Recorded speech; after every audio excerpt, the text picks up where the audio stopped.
suing my parents for my college money. My grand aunt set up a savings account for all of her female relatives. In our culture, education for women is not really valued, and she thought that was bullshit. She lived with her father in London, where she was educated. She went on to attend university and became a doctor. She married a British man. They moved to America and had a great life.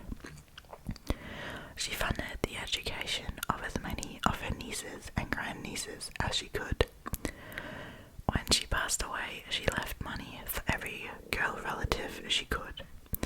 My parents managed to access the accounts that were set up for my sister and I. They used it to pay for my brother's wedding.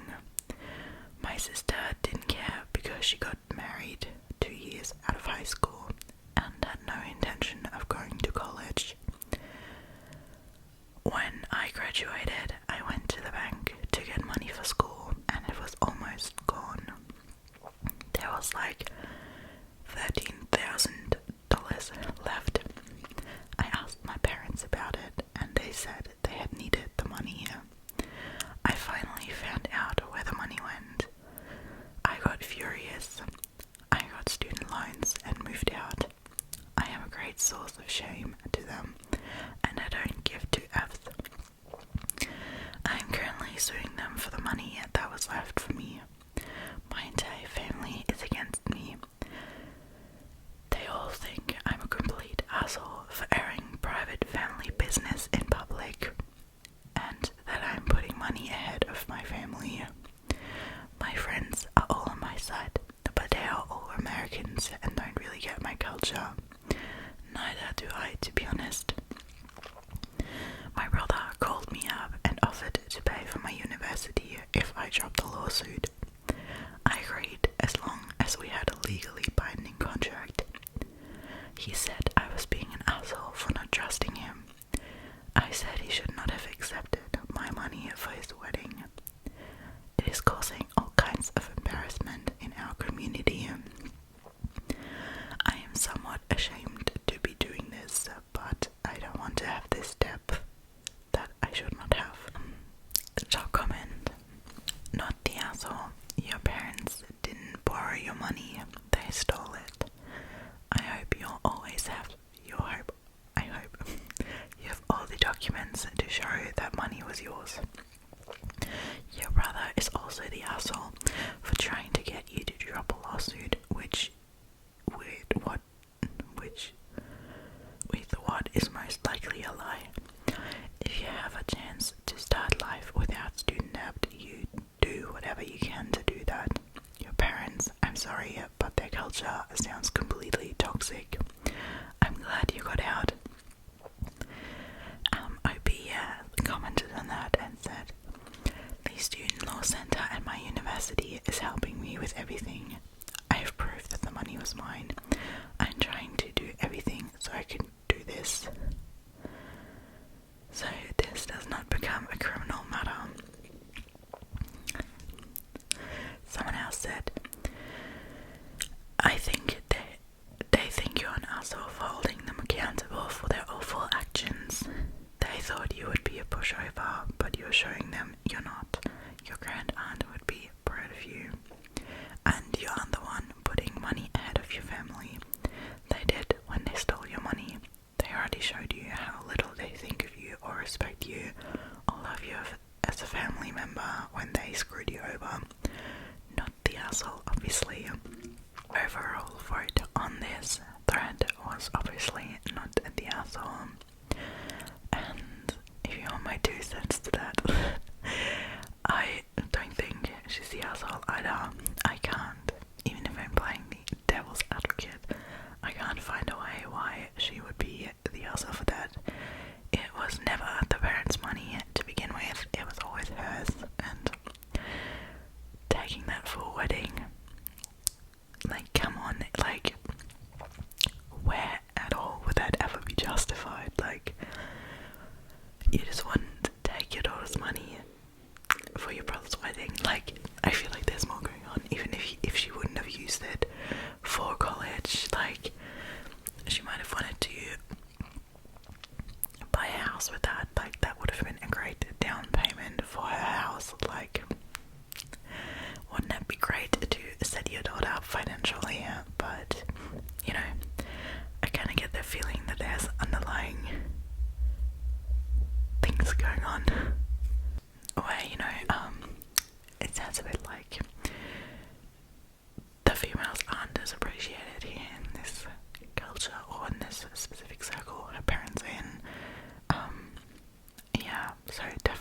asshole.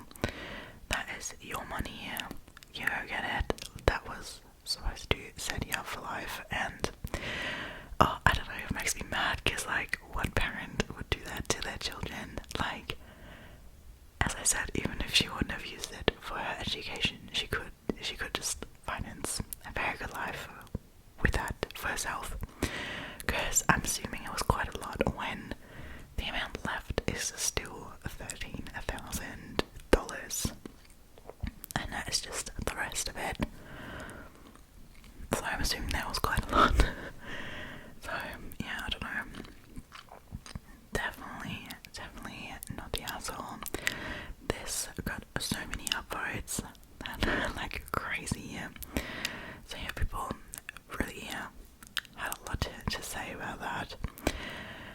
But yeah, I think I feel like I can't say anything else to that, because like, how in the world would that girl be the asshole for that? Like, get your coin and like, screw that family. She sounds so level-headed though, like, no, don't trust your brother saying that, honestly. No. Alright, for the next story, I kinda wanna do more stories and less of my talking today for some reason. It's just the mood. Okay, the next story is called Am I the Asshole for Not Letting My Miracle Baby Niece Be My Flower Girl at My Wedding? And right off the bat, I'm really intrigued by that one, because I like, you know, it's I don't know. Alright. My 27 female older brother and sister-in-law, both mid-30s, just welcomed their first child a year and a half ago, after years of trying. After many failed attempts, sister-in-law was told that she wouldn't be able to conceive due to medical conditions he has. They finally got pregnant. Since having my niece, the baby has been the center of attention at every family event, even we've had since she was born. Birthdays, weddings, family get-togethers, you name it. Now, don't get me wrong, I love my niece, but it can get to be a little much when my sister-in-law goes on and on about how long they tried to conceive, complications they've had, miscarriages they've had, etc. Like a little too much info. Many family members have commented on how it's a little bit excessive, but no one has said anything because they don't want to sound like an asshole. Anyway, I'm getting married in the spring, and my brother and sister-in-law approached me last weekend about having my niece be the flower girl. Now, my fiancé, 35 male, has 2 children, 10 male and 6 female, from his previous marriage. His son is one of his groomsmen, while his daughter has asked to be our flower girl when we told them the news that we were getting married a year ago. It is something she always wanted to do, so of course we said yes. So I tried to explain this to my sister-in-law when she asked me about my niece. She asked if my stepdaughter can just carry my niece with her. I said I don't think she'd be comfortable with that, considering she's 6. She then asked why I can't give that role to my niece and allow herself to carry my niece down as the flower girl. I said no, because I already promised my stepdaughter. She then started going off about how my lack of effort to incorporate my niece is disgusting to her. I should honor her in some way, since I know how long and hard they tried for my niece. Now, I may sound like an asshole for this, but I kind of got fed up and snapped and said, incorporate my niece how? By the time the wedding comes around, she'll be 2 years old. The entire family already knows your story about how long and hard you guys tried for her. What more do you expect me to do to honor her? She started crying and said that clearly I don't love my one and only niece, and I'm letting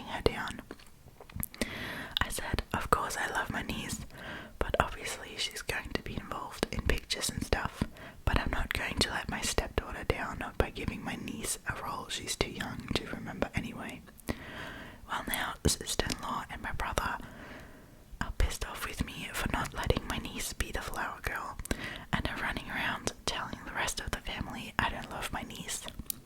My mum had been trying to say, stay neutral, but thinks my stepdaughter would understand if I explained to her I need to give that role to my niece. I'm firm in my decision though, and my fiance is thankful that I didn't let his daughter down. Am I the asshole for not allowing my niece to be the flower girl? Alright, I feel like there's a lot to unpack here. I was initially thrown off because what I can see and you can't is the voting, how Reddit has decided, and Reddit voted for not the asshole, and I haven't gone through the comments yet, so maybe there will be some good points, but I feel like I'm a bit opposite to Reddit here. So I want to say my stuff first, and then we look at the comments together and see if someone can change my mind, because I feel like on Reddit people are sometimes like really critical of a lot of things and just really one-sided on topics, and sometimes I don't fully agree with everything. And here I'm just so alright. I don't think she's technically the asshole for not letting her baby niece be the flower girl at her wedding. Do I find that she's a little bit insensitive to the topic? Yeah. So, like, honestly, I am all for having her stepdaughter as the flower girl. That is going to be her daughter. If she's marrying their dad, like, that's her immediate family. Do not let her down, you know, that's the place her daughter is going to have. No questions asked, she is not getting replaced. But here comes my but, okay? And a lot of that is based on the second thing she was going on about, like, because she said, since having my niece, the baby has been the center of attention at every family event. And that kind of threw me off. Because I feel like she is being a bit unfair and a bit too judgy here, because I don't know, from my point of view, I haven't been in this situation, but not being able to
flower girls. I know a lot of people, I know one of those wedding things, for example, where they have the babies in like a little trolley and the bigger kids like scoot along the trolley. Like, that's really, really cute. You just easily could do that. Or there'd be some other way to, you know, incorporate your niece, but I feel like there wasn't even a thought. But her straight up reaction to her sister-in-law asking that is like, she's getting all the attention, like, what else do you want me to do that will give her more attention? So I feel like that is the issue here, not the flower girl thing. So I'm not really feeling the not the asshole vote. I feel like there's an everyone sucks vote here for me. Because I do think as well the sister-in-law's a bit pushing it. Like, your daughter really doesn't need to be the flower girl of everyone's wedding now, just because it's a miracle baby. Like, I get the excitement and I get talking a lot about it, which is why I think OP is a bit unfair for saying such things and like making it seem like it's too much. So honestly, if I had a baby, I know that a baby would be the center of attention on every family meeting for the next few years. So I feel like that is not only a miracle baby thing, that's just generally a like baby thing as well. Like, that's why I'm like, I feel the jealousy here, but I really want to see the comments now, because I really want to see if someone else thought this. Now, top comment, not the asshole. Let them be pissed. If there ever was a time to take a stand for your stepdaughter, it is now. Without knowing her story or how she became part of your life, she's 6 years old and you've made a commitment to be in her life. The moment you make it official revolves around her as much as it does around you. You absolutely have every right to honour the stepdaughter over the niece, and these first moments as stepmom are going to cause the ripple that forms the bond that is your relationship for her whole life. Trust me, if you back down now and give her spot away, it's going to ruin more than just your wedding. Yeah, I feel like that's really one-sided though. I don't know. Someone said, not the asshole, it's their miracle baby, not yours. The fact that they want you to disappoint your soon-to-be stepdaughter in order to make their daughter the focus of your wedding is absurd. I don't know.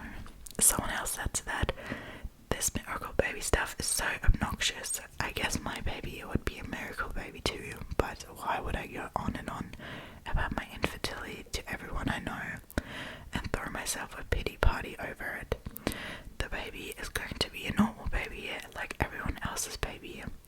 Also, 2 years is too young for a flower girl. You need to know how they are going to behave, and with all the other things going on at a wedding, it's one more thing to have to worry about.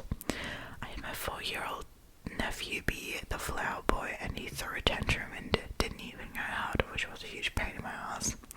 I shouldn't even give her sister the time of day on this. Definitely not the asshole. I feel like that's a bit intense. I don't know. See, that's why I'm like, sometimes Reddit can be really weird. Maybe I'm just alone with my opinion. Definitely let me know what you reckon. I'd love to know. But honestly, like, because this person said, why would I go on and on about my infertility to everyone I know and throw myself a pity party over it? And I don't think you're throwing a pity party over it. I don't feel like that's what this girl's doing. Like, I mean, maybe at some point, I obviously don't know the extent of it, but as someone who had to go through a really traumatic time, which I'm just assuming now that it was, to not be able to conceive for years and going through miscarriages, you know, wouldn't your family, they're already married, so that's her family, wouldn't those be the people you want to confide in, you want to share your struggle with, who you'd also hope might share your excitement about having a baby after years and years and years of trying. Like, I don't know, maybe I'm a little biased here, but I don't know, I feel like they're not cutting the sister-in-law enough slack here, because that is something really hard to go through, and, you know, the baby's a year and a half old. Like, I would still be swooning over that kid as well. Like, I don't think you'd ever stop in your entire life in general to love your kids, to talk about your kids, and you really wouldn't, even more so when it was like a miracle baby you were really, really hoping to get. Like, I don't know, I've just, on my Instagram I follow 2 couples, one straight couple and then one lesbian couple. Do you say that? I feel like that's really outdated, but I don't know. Anyway, maybe you guys know that. I think it's Julie Fun something. I need to look it up, but they're super cute. I love their videos, and they've been trying to have a baby for so long. Obviously, they have to induce it. No, not induce it. What do you get? Artificial fertilization. God, I don't know, those terms are probably not in English. Yeah, but they've been going through a lot of like trying to get pregnant and been really open about it and really sharing a lot about it. So just from seeing what they've been going through on social media, where you really can't share everything that you're actually going through. Same as the straight couple who's been trying to conceive for years now as well. I wouldn't ever say someone is trying to throw themselves a pity party over something, so I don't know. Maybe I'm just a little more sympathetic here. Maybe that's a bit more normal for other people, but no, I don't know. I feel like OP is a bit insensitive here. I'm gonna have a look if someone says something different. Someone says, not the asshole, your wedding, your choice.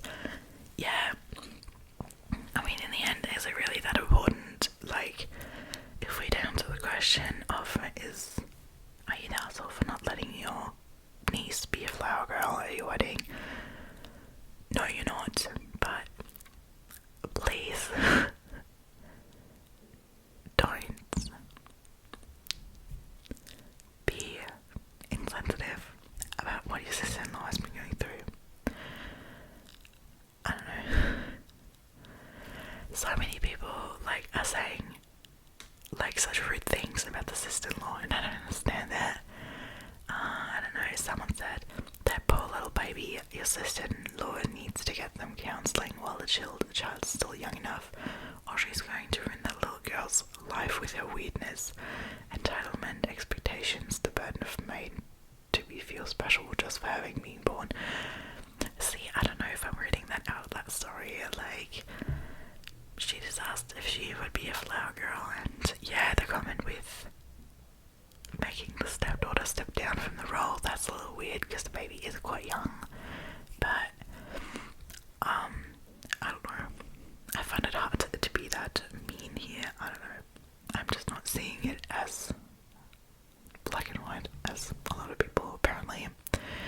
Someone said, sweet jeepers, you're not the asshole. Incorporating a 2-year-old is hard enough. You're absolutely going to do the right thing by incorporating a stepdaughter. It is great that your sister-in-law is finally able to conceive, but her struggles to have a baby are now over. Just because it was a challenge, that doesn't mean your niece needs to be the centre of attention at every family event. No, but who's saying the sister-in-law made her the attention? I don't know.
chose to hang out with other people.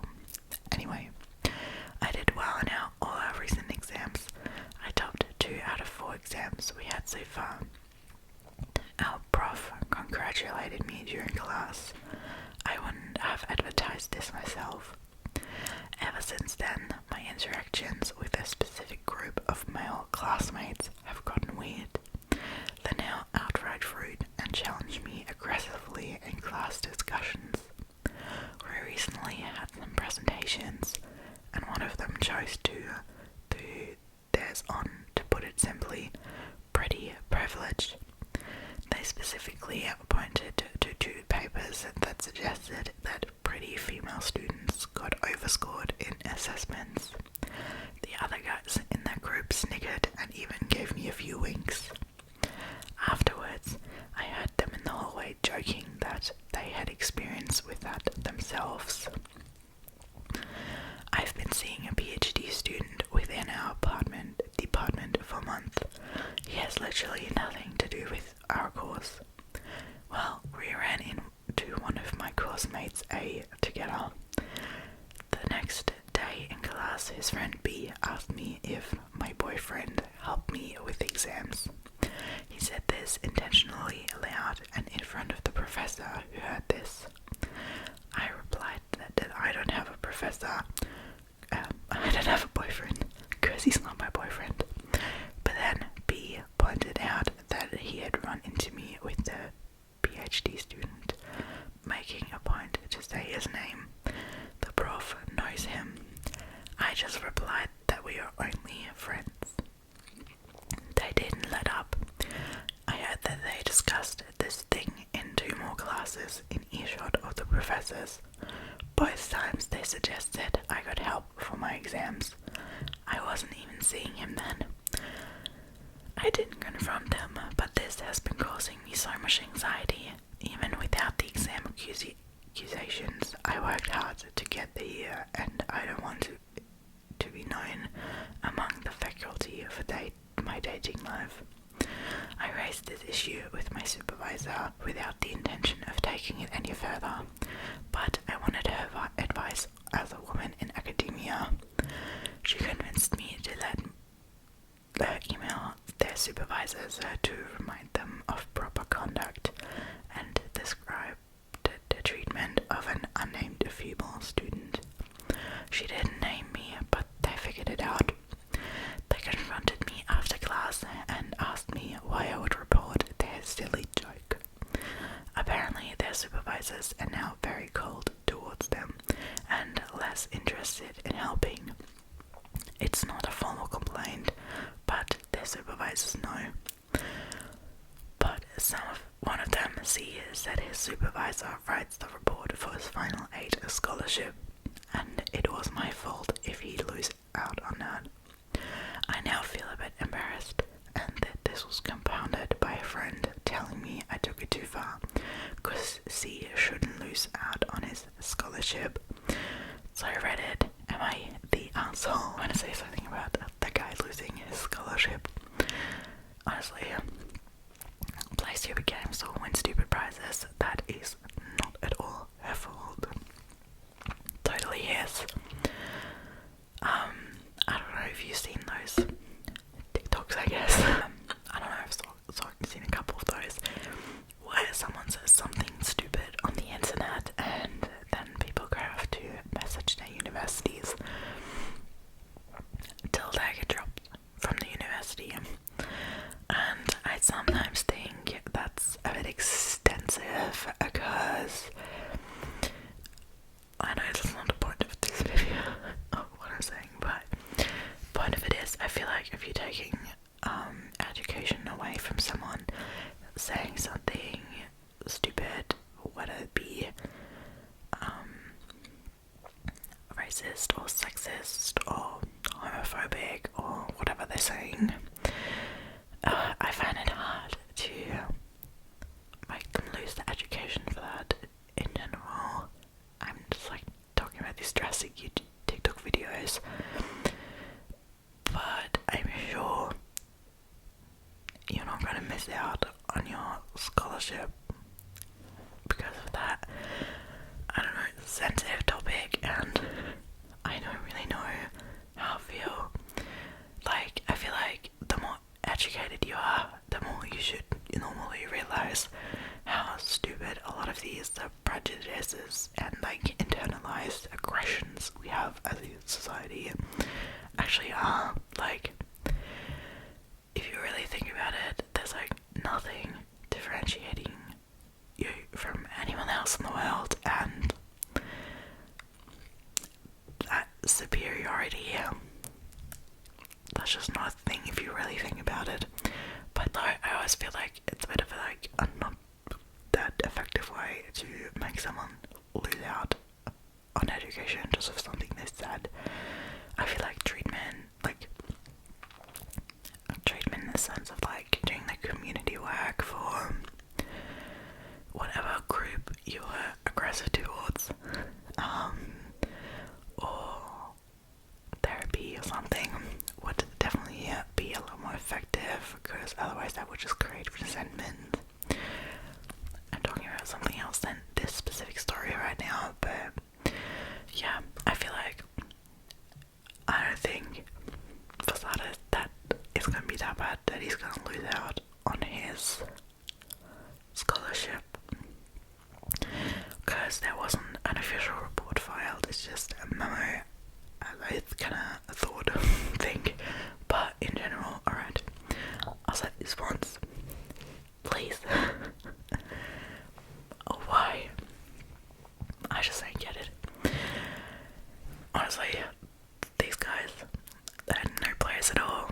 Like, pretty privileged. Are you joking? Like, in academia, like, I mean, I guess I can see it if you write like actual assignments or something, but I don't know, just assuming one of the guys has a PhD. I don't know, can you do PhDs in like sociology? So yeah, you can. Okay.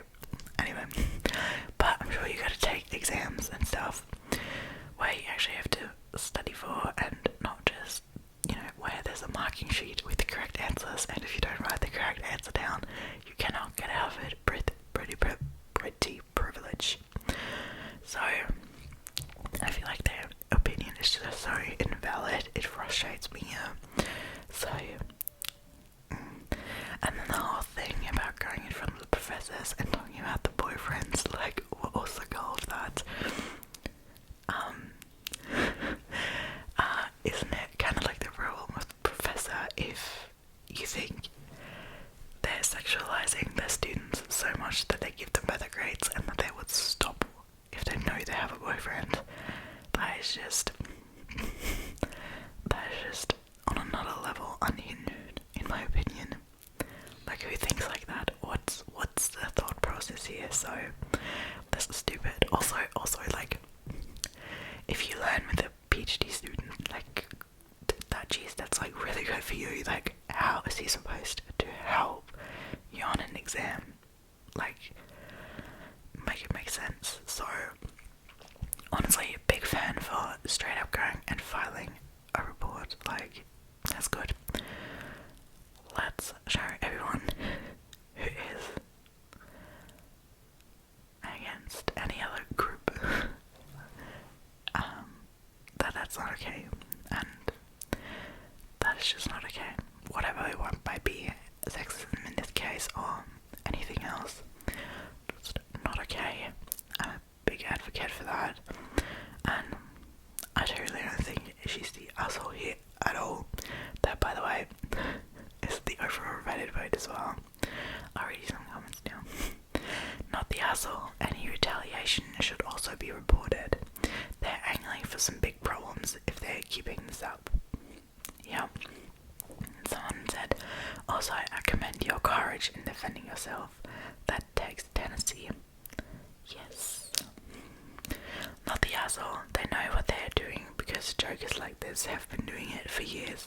Undermine your accomplishments, question your abilities, and then act shocked when you stand up for yourself. I'm happy and somewhat surprised that the faculty and administration is treating this as seriously as it deserves. Yeah. If it not the asshole, tell them maybe people would be more motivated to help them if they they smiled more. Someone else said, if their pretty privileged joke made you lose out on a scholarship or cause you to be graded extra hard, they wouldn't give a crap. They intentionally and repeatedly made this silly joke out loud in front of professors, not the asshole. Maybe they should have thought about treating you with respect and professionalism before it had to come from a place of authority. Yeah, also, who the hell's time for shit like that? Like, maybe if you guys want to make stupid jokes in class and be so focused on the females around you, maybe, just maybe, you'd have more time to study and be better in your exams, so shut the fuck up, please. Yeah, alright, I'm gonna leave it at that before I get myself angry. I can feel the anger rising, so continuing. The next story is called Am I the Asshole for Not Punishing My 7-year-old daughter for her play relationships? My husband and I have a 7-year-old daughter together, Layla.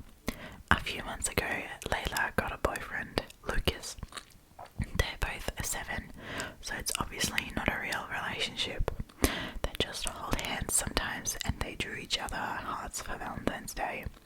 This week, Layla was apparently holding hands with another boy, who also sent Layla a Valentine's Day love letter, and Lucas took offense to it. We found out because Lucas' parents called her to tell us that Lucas won't be coming over to us this Saturday, like it was originally planned, because he's mad at Layla. That's so cute. My husband wants us to punish Layla and wants me to have a talk with her about faithfulness. At first I thought he was joking, but no, he was serious.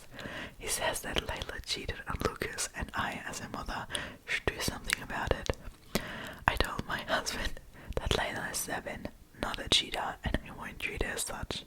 He then accused me of raising a cheater and encouraging the bad behaviour. And am I the asshole for not wanting to punish Layla?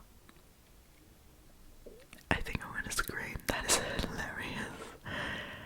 Oh my god. What? No, not the asshole. That was a real point Reddit song. Like what? You really can't punish a 7-year-old for going somewhere with another kid that happens to be a boy. Oh my god. What is going on? Please not. They literally do not understand the concept of love yet. They're 7 years old. There's reasons why they can't get married. There's reasons why you can't get kids yet with 7. Like, really? Honestly, also I love the fucking dad, like the audacity to go tell the mom, to tell the kid not to cheat. What, like, why do you do that, sir? I don't know, like, what?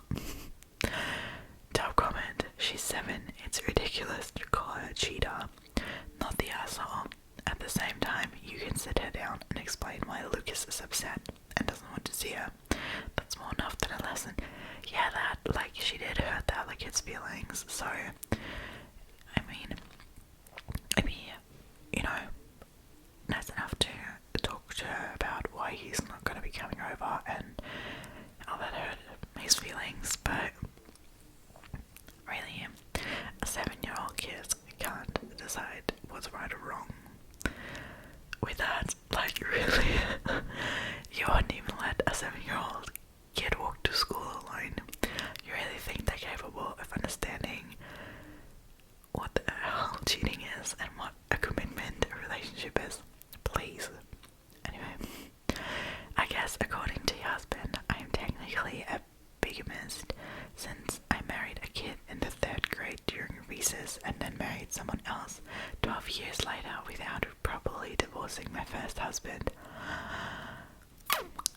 You guys, I am married then as well. I fully, with a ceremony, got married when I was like 11, no, younger than that, like 9, under the apple tree in our garden, to a boy in my high school class. So yeah. Where's the engagement ring?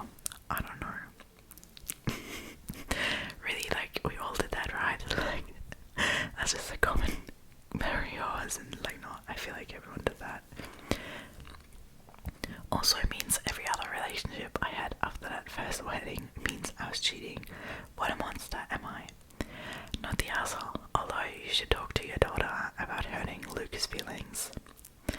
Yeah, right. Edit, I am a little amazed at the number of people who also had elementary school weddings. I thought I was so original back then.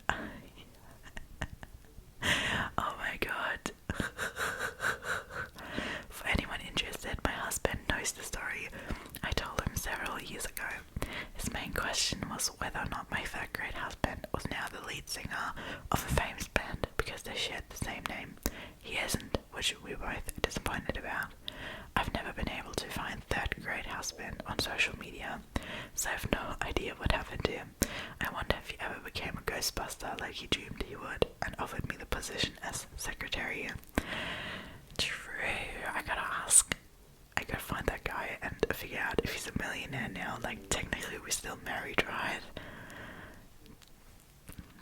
Do you guys think I get like half of this money? Please, that would be amazing. I actually don't even know his name. Cannot remember. I've been trying to. I really can't. Yeah. Another comment. What is wrong with the comments here? What the fuck? Alright, we're good ones anyway. She learns cheating is wrong by losing Lucas as a friend. Yeah, and not by punishment through her parents. You don't punish your kids for stuff like that. Not the asshole. Yeah, no, really not. Oh Lord, punishing her is extreme, but having a little chat with her about why Lucas is so sad with her seems like a good idea. Yeah, you know, you're gonna sit her down at some point anyway to explain to her why Lucas won't be coming over, and I'm sure she will understand. Not the asshole.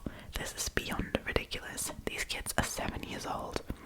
There can be no cheating if these people involved are not in a committed relationship. How stupid to suggest that these two little kids are in any way in that type of relationship. They're friends. By my lights, to punish your daughter in this situation would be crazy and wrong. I would just talk to her in simple terms about not trying to hurt any friends' feelings. Yeah, and come on, she literally just held that poor guy's hand. Like, he really wouldn't even be considered cheating in adult terms. I mean, maybe. Honestly, I have another funny story where I would have been a little younger, but not a lot younger. I would have been like 5 or 6, something like that. Right before primary school, I had a boyfriend in kindergarten. And you know, we were getting along well. On breaks, he was an avid soccer player, and I would watch his games and carry his little soccer ball around. And I remember when I got picked up from my mum once, I got a kiss from him. You heard that right? That was actually my first kiss. How weird. Anyway, I then went off to primary school and went to primary school in another city. Never saw the guy ever again, but obviously I was madly in love, and I didn't have a phone back then, and no basic understanding of anything, because I was literally that tiny. And in my brain, right, I thought, he doesn't live that far away, and what are all houses connected by? Obviously phones. Like, really, that's not a concept you can grasp as a kid. But I knew all toilets, the water goes to canalization, and every house has a toilet. We're all connected by our toilets, like by the canalization. So my big brain thought that if I would be talking into the toilet, like, obviously you'd hear that, when he was in front of his toilet. So this is quite embarrassing of a story, but yeah, when I was that age, I tried to talk to my boyfriend through the toilet. So I'm laughing because it's actually hilarious to think about that. I actually have done that. And I probably, I got that far to think that if he can hear me, other people's house toilets could also hear me through that, because it's all connected. So I, specifically addressed him with his name, hello, are you here? ... I don't know the name anymore. And then I was waiting for a response for hours in front of the toilet. I'm sure my mum thought I was absolutely nuts, but yeah. So really, what I'm trying to say with this is that you cannot blame the 7-year-old for anything. Okay, that was fun. Oh man, I can't believe that story. The last story yet, but I think it's a long one. Let's see. It is called "Am I the Asshole for Calling Him a Fucking Embarrassment?" I've been seeing my fiance for over 4 years now, and I came into the relationship with 2 boys. My boys are now 7, 9, and 12. I don't know how I read 7, sorry. Once a year, me and the boys go to my family's vacation home with the entire family, and up until this year, my fiance did not attend. But now that we are engaged and merging families, the family has asked that he would come too. They all get along great with him anyways. I explained to him prior to us coming to our family retreat that during our week stay with the family, my kids do not have a bad time. We do a lot of night activities such as swimming by the pool, in the pool, karaoke, fires, nightly strolls through the neighborhood, etc., etc. So during this week, my kids absolutely do not have a bad time, and this is how it's always been. I made it clear that bad time was not to be enforced like it was at home, because this is vacation and time with family, and I'm not making my kids miss out on the nightly activities. I also explained that due to this, some nights they are up easily until 11 to midnight. It's once a year, it's no big deal. So he was fully aware, and please note that this is the only time I've seen this side of him that I will mention below. We get there the first night, and you can tell that he's really uncomfortable with the boys staying up past their bedtime. He was stressing out because the boys were still in the pool at 10 p.m, and he felt they should be in bed already. I reminded him at least twice that we were not enforcing a bedtime here, and he let it go the first night. The second night, 9 p.m. rolls around, and the boys were still up, and my fiance was dropping comments like, "You're lucky you're even still awake now, you should be in bed," saying it right in front of my mum, who looked mortified that he had such an attitude. I told him to cut the fucking shit in private.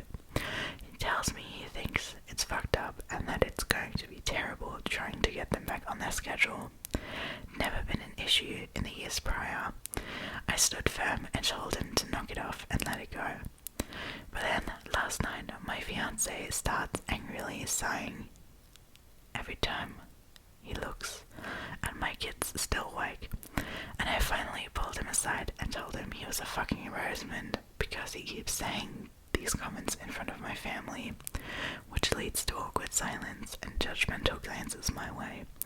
I warned him prior to coming here, and if he had an issue that he can't control for a week, then he needs to leave, because he's ruining our trip with his passive-aggressive bullshit surrounding a bedtime.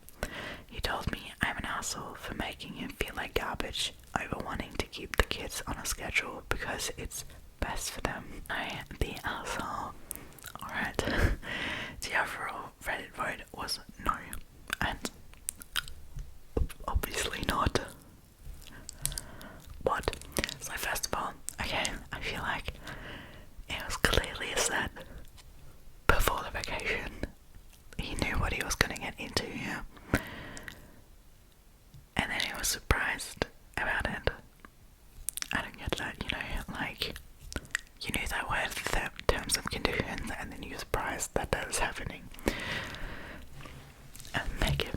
things, you know, like why? So I don't understand that, why he would be mad now. I feel like that was so clearly communicated, he could have not missed that at all. And then, you know, it is holidays. Like, holidays, that's exactly what holidays are for, like staying past bedtime. Because really, you only have a bedtime because you need to get up in the morning to go to school, to go to kindergarten, because your parents have to go. Like, as long as you're getting enough sleep as a kid, it literally wouldn't matter if your bedtime was at 8, if it was 9, it was 11, it was at 1 a.m. I don't know, maybe if your kid's up till 6 a.m. every day and then they sleep all day, that'd be weird, but that just really is. And also, I feel like those are like the best memories you have as a kid, the ones where you're like allowed to do something you're usually not allowed to do, like staying up past your bedtime, roasting marshmallows over fire, you know, sitting there with your family and playing silly board games, playing the pool in the dark. Like, those are just like awesome memories. That, why, like, what's the reason for bedtime then, you know? Like, I really don't get it. Like, let them have fun. It's just absolutely wrong there. Like, I just don't get it. Actually, one of my favorite things, and I still remember that super clearly, and I was about, I'd say, like 9, or no, not even 8 or 7 or 8. It wasn't a long time after that toilet story. It was pretty close. But my brother and I were sleeping in the same room at that time because I was really afraid of the dark, and it always really helped sleeping in a room with my brother. So yeah, we were sleeping in a room together, and my mum sneaked in like when it was past. We were already in bed, you know, sleeping, and she woke me up because they were showing Titanic on the TV, because Netflix didn't exist back then, and she thought she would want to watch Titanic with me, because my parents were already divorced at that point, I think, or maybe it was one of the nights when my dad didn't come home or something. I don't know. So I don't know. I just remember that she woke me up in the middle of the night. Probably not, because it must have been like 8. And I got to go down with her, and we were sitting on the couch watching Titanic. And till this day, I remember that, and it's been such a cherished memory for me. Like, and that's what you're doing on those family trips with kids that young. You know, you really make super fun memories by allowing them exactly that, like staying up past their bedtime, letting them eat more candy than usual, you know, just allowing a bit more fun than when it has to be really hectic and really strict, because I'm guessing they're both in school, at least 12-year-olds in school, so, you know, he already gets up, he only has like 10 weeks of holidays a year, so get on a break. Anyway, let's read some comments. I'm interested. Alright, top comment. Not the asshole. I know you said this behavior is not usual, but I would say that this is the prediction of the future with him. Yeah, maybe, yeah. He has an opinion that differs from yours. He doesn't have to agree with you, but he does have to respect your decisions. He doesn't respect you and can't control himself. He made a fool of himself and openly showed his disdain to your entire family. Please rethink your relationship. Things may have been smooth in the past because the situation where you disagree has likely never been an issue. Not the asshole. He's not concerned about the kids keeping a schedule. He's concerned about maintaining control. When someone shows you red flags, believe them. Not the asshole, the mask is slipping. Not the asshole. You told him what the traditions and schedules were for this schedule, which are not unreasonable. Fiancé was being rude and controlling by trying to impose his opinion on you all, especially as it was his first time attending. Is he often forceful with his opinions? OP actually responds to that and says, no, usually not. He will usually pull me aside in private and express concern, and we work through it together. But this time around, he's just trampling his way through like he should be the decision maker.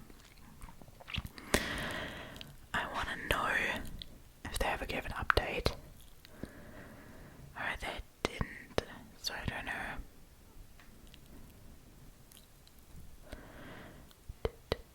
Okay.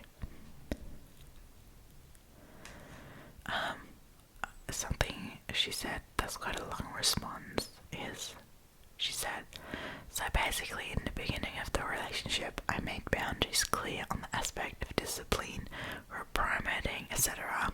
My kids have a full-time father figure in their life.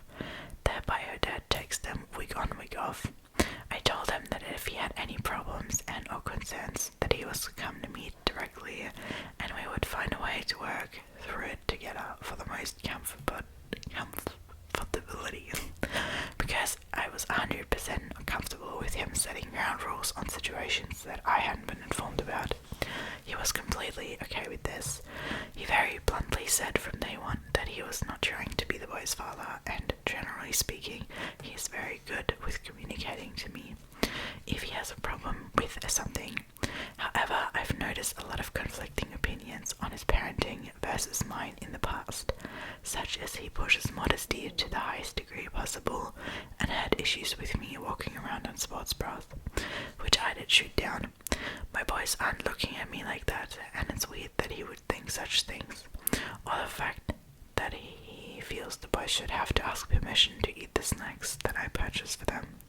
I don't agree with that either, and there really was no compromise made there, because he absolutely hates that the boys have an open door policy on my fridge. He also hates that I allow them to have drinks right before bed, because then they're up using the bathroom. So now that I mention it, there have been a lot of issues that I've kind of overlooked in the past and turned a blind eye to, but usually he does pull me aside and bring up the issues in private, whereas while we have been here, he's just pushing the passive-aggressive off in public. Alright, Canada gave a bit more insight on it. I do feel like it's quite the red flag, his behaviour, but generally speaking, I don't know, maybe there's worse things. If she is able to take a stance on things like that, you know, like, that doesn't have to be absolutely detrimental to a relationship, to disagree on certain things.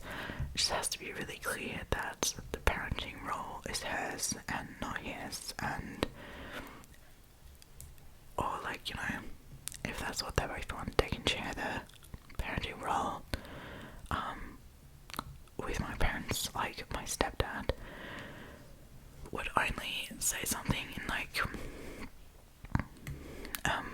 you know, it would usually be my mum doing the parenting, and he would just enforce some rules. But you know, if you're all living together, it can't just be the mum making all the rules. You know, like if you're becoming a stepdad, you can't constantly not concerned about the kids. But on the other hand, as the mother, if you're marrying someone and making them the stepdad of your kids, you also need to be to a certain degree okay with what expectations they have for raising a kid. I don't know, does that make sense? I just feel like she can't force her parenting style on him either, in the sense of that their kids can just do and talk to him however they want to. I don't know. I feel like there needs to be a bit of a balance, but I'm really hoping for them that they can figure it out. Obviously not the asshole, but I think they need to talk. They have a good chat about parenting roles and how much she wants to step up, how much he wants to be there as a father figure, which apparently he doesn't, but like, wouldn't you automatically be if they're there every second week? So, I don't know. Anyway, let me know, you guys, what you think about this post. It's a really interesting one. I'm kind of like looped with if I like the boyfriend or not, or the fiance. So let me hear your thoughts and opinions on these topics. I can't wait to discuss it with you in the comments. I'm so excited for you guys to see this video. I am just really excited that I'm finally getting to do another video of these.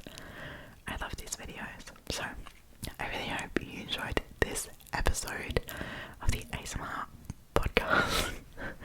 I hope you subscribe, and I can't wait to see you next week, which I for sure will happen. Anyway, guys, good night.